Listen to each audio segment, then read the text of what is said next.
Bonjour, l'objet de cette vidéo va être de faire une petite série de questions-réponses. La première question concerne le code. Donc nous allons prendre un projet, par exemple celui sur lequel on a travaillé depuis le début de cette auto-formation. Donc je suis positionné sur du code et je voudrais savoir à quel élément de l'interface, quel élément de ma fenêtre ou d'autres choses d'ailleurs, ce code correspond. Et bien ici le raccourci clavier à utiliser c'est CTRL ALT F2 et qui me ramène automatiquement, comme vous le voyez, au bouton dans le code duquel j'étais, où je peux retourner bien sûr en faisant ici un clic droit code ou F2. Deuxième question, comment imprimer le code affiché? Ça c'est assez simple, le raccourci le plus connu c'est CTRL P, voilà, qui va tout simplement nous générer un aperçu de l'impression, puis après on peut le lancer à l'imprimante si on le désire, ou exporter en PDF, etc. Comment faire du chercher-remplacer? Ça c'est facile aussi, on sélectionne par exemple quelque chose que l'on veut chercher, ou pas d'ailleurs, enfin peu importe, et on fait un CTRL F. CTRL F comme find en anglais. Ici on a une zone de saisie dans laquelle on va pouvoir taper ce que l'on cherche, donc puisque je n'avais rien sélectionné avant. Supposons que je cherche par exemple fen comme fenêtre, je clique sur le bouton rechercher, il me trouve tous les éléments et tout le code où se trouve le mot, plus exactement les 3 lettres fen, et j'ai plus qu'à cliquer sur l'élément qui m'intéresse pour y accéder.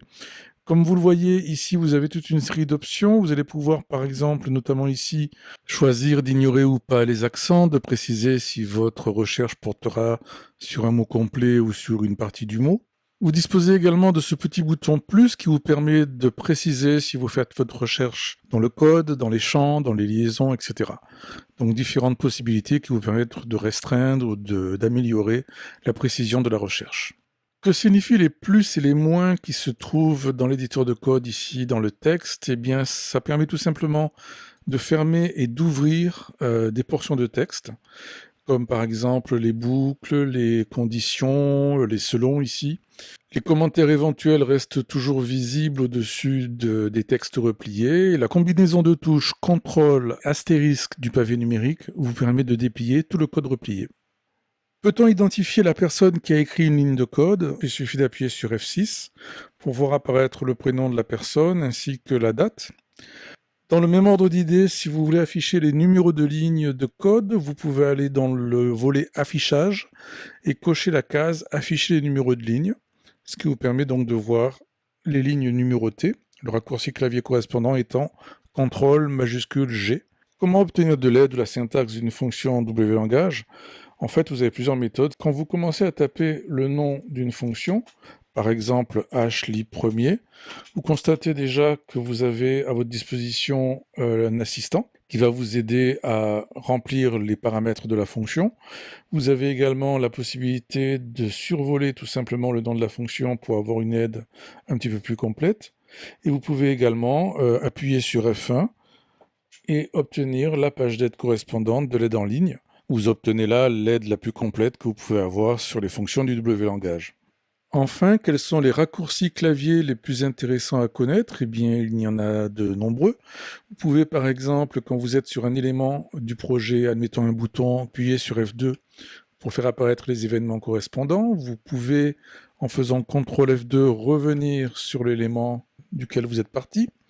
Vous avez la possibilité, lorsque vous êtes dans le code, d'utiliser la combinaison de touches CTRL L pour supprimer une ligne, CTRL D pour dupliquer une ligne autant de fois que nécessaire. Vous pouvez utiliser la touche de tabulation pour indenter les lignes ou Shift tabulation pour revenir en arrière. Vous avez également la possibilité de mettre une ou plusieurs lignes en commentaire en les sélectionnant et en appuyant sur CTRL/ du pavé numérique, ou alors le slash du pavé numérique tout seul quand plusieurs lignes sont sélectionnées, CTRL/Shift/ pour retirer le commentaire. Pour ceux qui n'ont pas de pavé numérique, par exemple sur un ordinateur portable, vous pouvez faire la même chose en utilisant la combinaison de touches CTRL du clavier central, CTRL-SHIFT pour retirer les commentaires. Et enfin, vous pouvez, avec la combinaison de touches CTRL-R, réindenter les lignes, soit les lignes sélectionnées, soit les lignes du code courant ou des éléments que vous sélectionnez dans ce petit menu. Donc par exemple ici, si je décale les lignes sur la gauche, admettons, puis je décide de les réindenter correctement, je fais un CTRL-R, je valide, et voilà mon texte correctement aligné. Alors une autre question intéressante est comment dialoguer avec l'utilisateur, comment lui envoyer des messages. Alors pour illustrer ma réponse, je vous propose d'ouvrir dans le cours d'auto-formation le projet Mes premières fenêtres corrigées. Dans ce projet, il y a une fenêtre très intéressante qui va vous permettre d'illustrer donc le dialogue avec l'utilisateur. Voilà, c'est celle-ci sur la droite, ici, Fin dialogue. Ouvrez cette fenêtre. Alors nous y trouvons différentes manières de dialoguer avec l'utilisateur. Dans le premier cas, ici, il s'agit d'un simple info.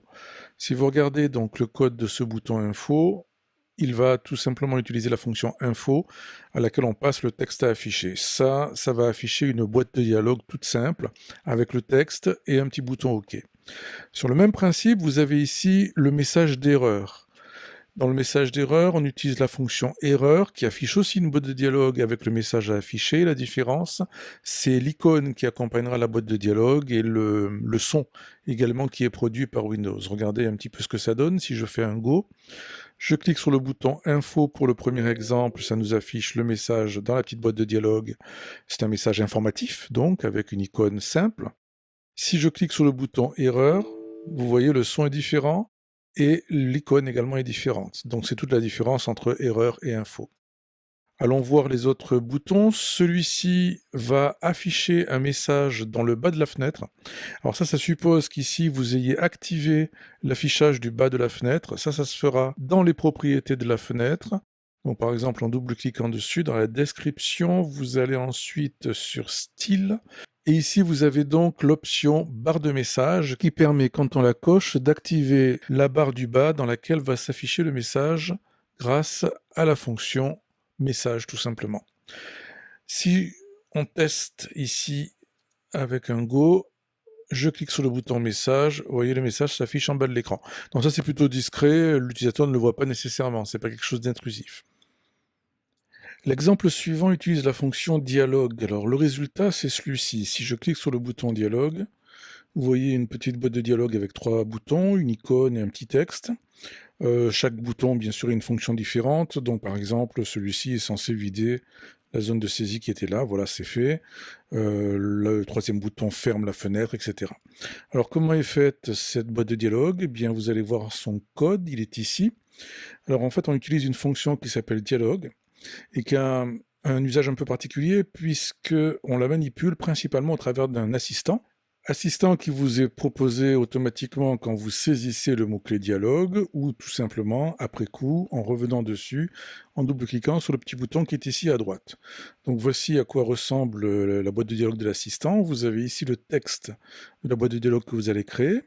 Ici, le choix de l'icône qui apparaîtra à gauche. Ici, la possibilité de créer ou de supprimer des boutons dans cette boîte de dialogue. Et en bas, le contenu de chaque bouton, c'est-à-dire le texte et la valeur renvoyée par le bouton lorsque vous fermez la boîte de dialogue. Cette valeur est ensuite testée par le selon que vous avez dans le code ou par un simple si. Alors une autre possibilité de dialogue avec l'utilisateur, c'est la boîte de saisie. C'est ce qui est fait ici. Regardez ce que ça donne avec un Go. Je clique sur le bouton et j'ai une petite boîte de dialogue toute simple avec une zone de saisie et la possibilité de sauvegarder ou annuler tout simplement le message. Alors le fonctionnement est très proche de celui de la fonction dialogue que nous venons de voir. Si je vais regarder le code de ce bouton avec F2, vous voyez qu'ici on utilise un principe similaire. La fonction cette fois s'appelle saisie, mais elle dispose également d'un assistant et d'une boîte de dialogue spécialisée que l'on peut ouvrir en double-cliquant sur ce bouton. Voilà, vous voyez, ça ressemble beaucoup à ce que l'on avait pour la fonction dialogue. La différence près qu'ici, on a une zone de saisie en plus. Ensuite, vous disposez des mêmes éléments tout autour, y compris des différents boutons que vous pouvez ajouter à la boîte de saisie. Enfin, le dernier exemple de dialogue avec l'utilisateur consiste à utiliser un toast. Le toast est un message furtif qui va apparaître sur l'écran et pour lequel l'utilisateur n'a pas besoin de réagir. C'est un message qui disparaîtra de lui-même. Donc voici le résultat. Je clique sur le bouton toast.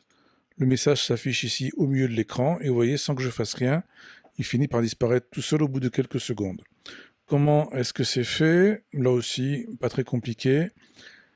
Le code de ce bouton utilise la fonction toast-affiche, fonction à laquelle on passe le texte à afficher et différents paramètres permettant d'indiquer si le message doit rester plus ou moins longtemps à l'écran, à quel endroit on le positionne et avec quelle couleur on l'affiche.